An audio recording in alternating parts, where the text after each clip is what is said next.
Anyone who has ever spent time in Chicago might know this strange fact about the city. The Chicago River that runs through the heart of downtown actually flows backwards. Rather than draining into Lake Michigan like a normal waterway, the Chicago River flows out of the lake and eventually into the Mississippi. This, however, isn't just some crazy natural phenomenon. It's actually the product of one of the greatest engineering accomplishments in American history.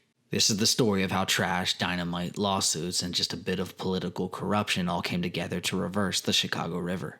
For most of Chicago's early history, the river that runs through the heart of the city was not a scenic attraction. It was more like a floating landfill with disgusting amounts of trash, animal remains, and human waste clogging up the waterway. The population boom in the city was most to blame for the repulsive river. Chicago's population had only been about 4,000 when it was chartered as a city in 1837. By 1860, it had a population of over 100,000, and by 1890, the population was over 1 million. Think about that, 1 million people in factories slaughtering animals and dumping their waste directly into the water. It's not a surprise that most people refer to it simply as that stinking river. The extensive stockyards in Chicago were a particularly gross source of the problem, as anyone who had read Upton Sinclair's famous book, The Jungle, won't soon forget. The pollution grew so bad that during the famous Chicago fire of 1871, the river caught itself on fire.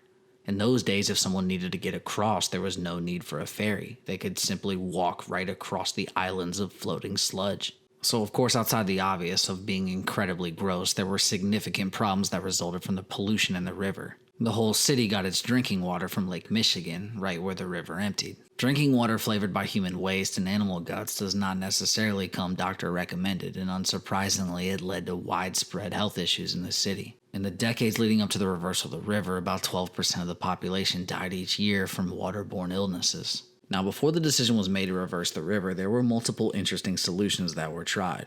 In the 1850s, the city installed the nation's first municipal sewer system. In order to build it, entire city blocks were raised up by men using thousands of jack screws. This helped redirect sewage off the streets, but it didn't solve the whole "we're all drinking toilet water" problem. The next effort was to dig intake tunnels so that water could be drawn from further offshore. This is how Michigan Avenue's iconic water tower came to be built. But eventually the sewage reached the intakes and the water ended up no cleaner than before. The final solution to reverse the river had been proposed decades earlier, but took until 1892 to get underway. The decision to finally deal with the city's water issues came as the eyes of the world prepared to turn to Chicago for the 1893 World's Fair. The key to the plan lay in unique details about Chicago's geographic location, namely its proximity to the St. Lawrence Continental Divide. Even though you could walk across the street and never realize it, the divide acts as a high point between two watersheds. All runoff to the west and north of the divide leads into the Great Lakes, while runoff to the east and south flows into the Mississippi and eventually the Gulf of Mexico. This meant all Chicago had to do was reroute their wastewater a mere 12 miles over the Continental Divide and gravity would handle the rest. In 1892, construction began on what would be named the Chicago Sanitary and Ship Canal, but everyone would actually call it the Great Drainage Ditch. Not long after work started, the Chicago River began flowing permanently backwards for the very first time. The project was a massive undertaking, and the techniques developed to dig the canal, especially the use of steam shovels and railways, would become known as the Chicago School of Earth Moving. Many of the methods and engineers involved in the digging would eventually help with the construction of another huge ditch, the Panama Canal. It didn't take long after digging began for problems to arise and threaten the project. In June of 1893, 400 union workers went on strike to protest the brutal working conditions and low pay they were getting for their labor. Over the next week, strikers traveled the length of the canal, drinking, recruiting, and sometimes threatening workers still on the project with clubs. Their numbers swelled and the strike reached 2,000 men strong before replacements were hired to break the strike. Clashes between the strikers and breakers became violent and the Illinois National Guard was called in to end the conflict. 5 people ended up being killed in the fights. But interestingly enough, the greatest threat to the project didn't come from strikers or soldiers. It came from the state of Missouri. As the project neared completion, it began to dawn on the people of St. Louis that they were not exactly in for a treat once the river began flowing through their city. Chicago was acting like the world's worst neighbor who blows his leaves into your yard, only instead of leaves, it was a river of guts soon to come Missouri's way. Determined to stop the filth from becoming their problem, the city of St. Louis sued to halt the project. As canal workers raced to finish construction, the case rose all the way to the Supreme Court.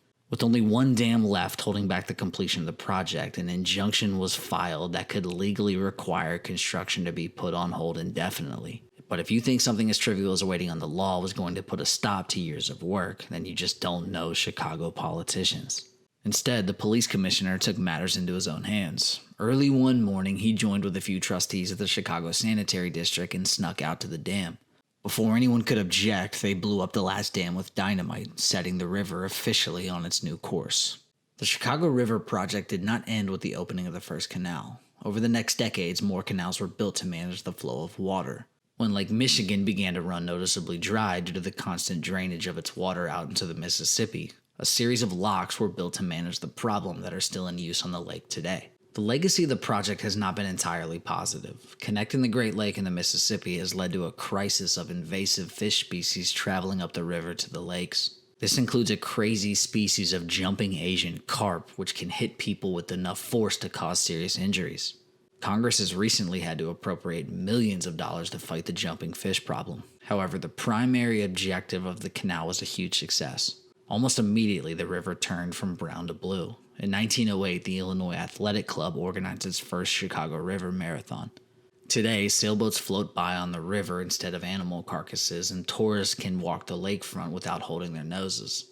So lastly, next time you travel to Chicago and walk by the river, don't forget to think of the men who showed what a little creativity and enough dynamite can accomplish.